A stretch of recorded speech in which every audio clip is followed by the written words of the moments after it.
Hello,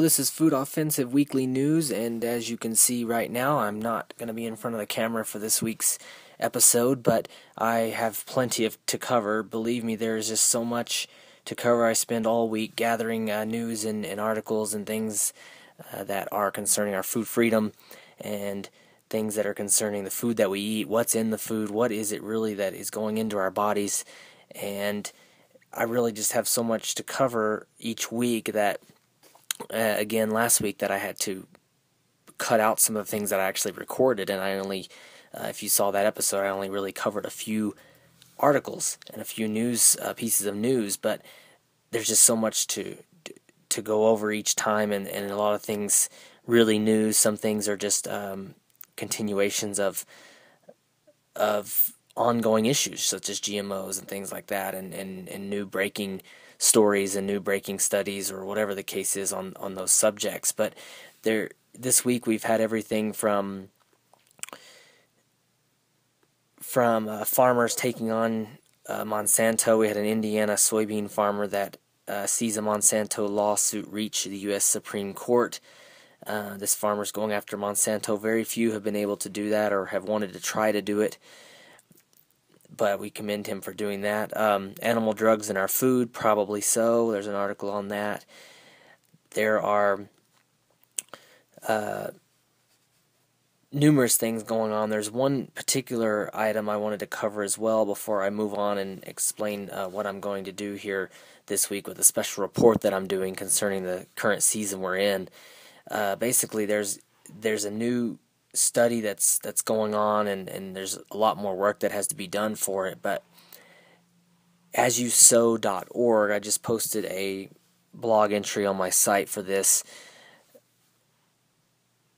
giving just a little bit of information and linking to the website. But basically they've put out an issue brief called Slipping Through the Cracks, and it's talking about and concerning nanomaterials in our food, nanoparticles, materials in our food. And I wanted to show you real quickly their short little minute and a half or so, I guess you could say a trailer on that, and it's a little bit of brief explanation of what it is and then what they're trying to do as an organization. So here is that short clip right now. We all love to eat sweets, kids especially. And who could say no to a delicious donut covered with powdered sugar? But there's more than meets the eye. In recent laboratory tests, nanoparticles of titanium dioxide were found in the white powdered sugar on Dunkin' Donuts. These nanoparticles are 1/1,000,000th the size of a grain of sand. This new and unregulated technology that's entering our food supply has not been proven safe for human consumption. Because of their small size, nanoparticles are able to go places in the body that larger particles cannot. When ingested, nanoparticles can pass into the blood and reach the bone marrow, lymph nodes, the spleen, the liver, the heart, and the brain. Until we understand the effects these nanoparticles have on human health, consumers should know which food products contain them. As You Sow sent a survey asking 2,500 food makers if they're using nanoparticles. The vast majority did not tell us whether they are or are not using them. And so we plan to find out. We need your help to raise $9,000 to test 3 products: Frosted Pop-Tarts, Trident Gum, and M&Ms.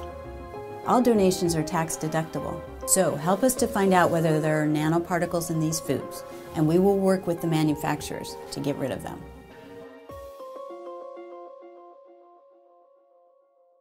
And so as you can see, that can very well be a pretty big issue concerning our food safety going forward. And as I wrote on my blog entry that I did, this very well, and this is my opinion, but it very well could be this nanomaterial, nanoparticle situation that's going into foods. We don't really know to what extent it is right now, but this company's looking to find out more products that contain it. But I pretty much predict that this could be, the nanoparticle situation could be in direct direct competition with GMOs in killing us. This could be a big issue. It could prove to be very dangerous, and of course this is something we don't know fully enough about, but I believe that over the next months and years, and as time goes on, it'll be just like GMOs, where more studies are done, and it just becomes more and more obvious that there are issues concerning that product and concerning the products that contain those nanoparticles. So that's what I really wanted to bring to the forefront, and I have obtained that brief, and I'm going to look at it and read it. But obviously, there's still a lot more work to be done on that, and I'll be covering that in future episodes. But this week, what I really wanted to bring to you is a special report that I've done on Lent, the Lenten season that many celebrate, whether you're Catholic or many Protestants do it in other forms, and some people just do it maybe as a New Year's resolution thing, or whatever the case is. I believe that there are many things that I believe we should give up, not only for the 40 days of Lent, but we should give them up forever, and at least for the whole year, and give it a try and see what happens. And so I'm going to break that down here in this little special report that I've put together, and it's basically talking about Lent, the history of Lent, and what I believe we should be giving up as well forever and for good, and concerning the food that we eat and the things that go in our body. So here's that special report right now.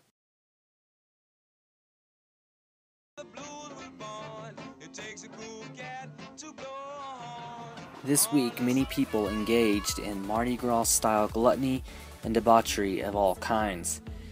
With Ash Wednesday on the horizon, this revelry was the last that many people would see until Good Friday. That's right, we've entered into the season of Lent, and basically the traditional purpose of Lent is the preparation of the believer through prayer, penance, repentance, almsgiving, and self-denial. Its institutional purpose is heightened in the annual commemoration of Holy Week, marking the death and resurrection of Jesus, which recalls the events of the Bible when Jesus is crucified on Good Friday, which then culminates in the celebration on Easter Sunday of the resurrection of Jesus Christ.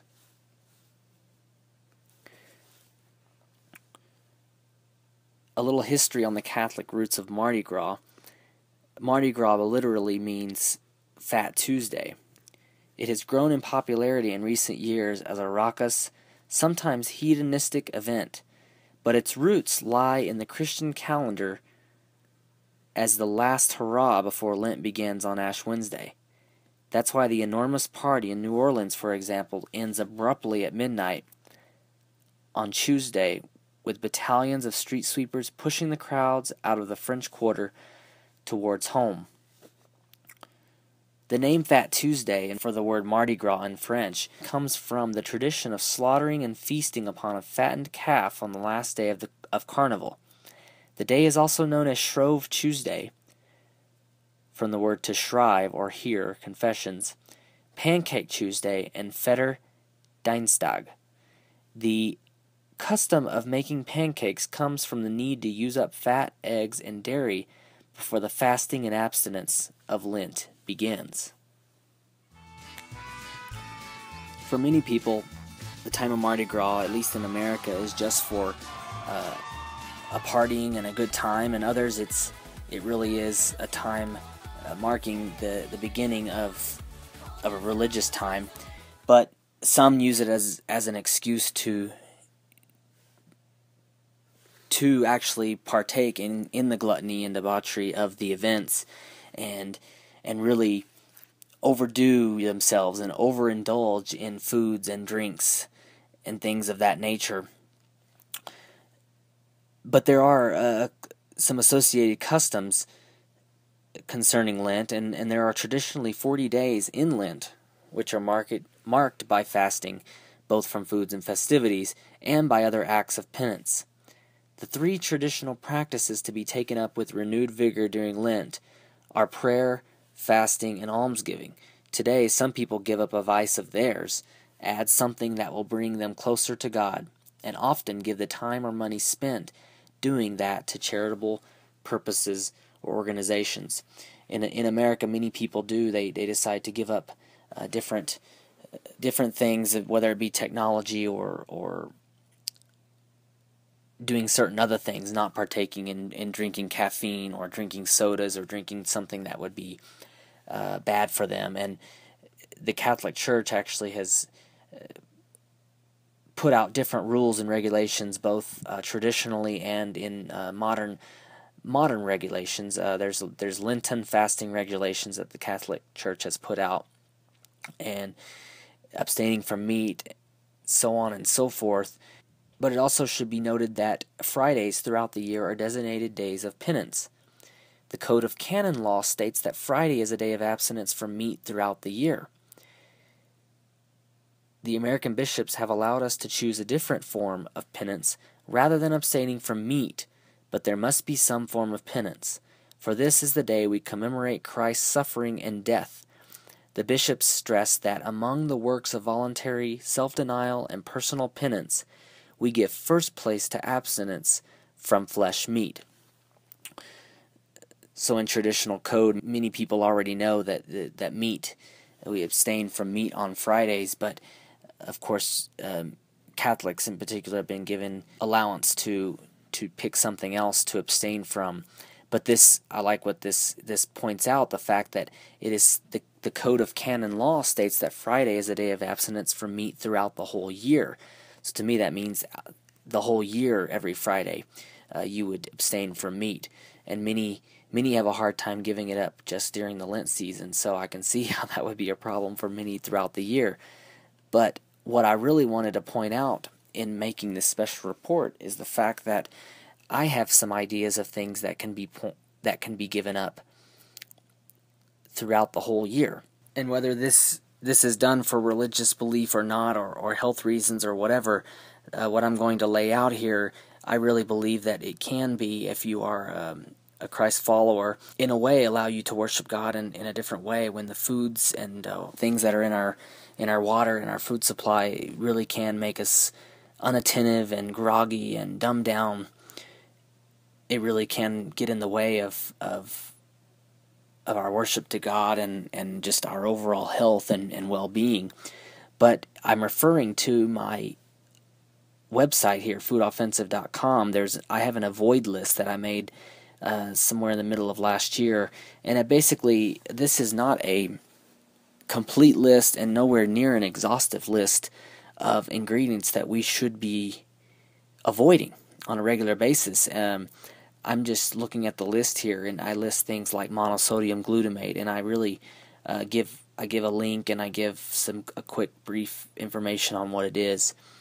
Things like genetically modified organisms or GMOs, high fructose corn syrup, TBHQ, sodium nitrite, PGPR, soy lecithin, bisphenol A or BPA, and this is, like I said, is nowhere near a complete list or an exhaustive list, but these are a few of the main culprits. And if you've seen some of my special reports that I've shot in the store looking at products, a lot of these ingredients show up over and over and over again in the products that we eat every single day, whether they're highly processed foods or not. It is sometimes hard to avoid these things by just not eating processed foods, but by certain foods in general.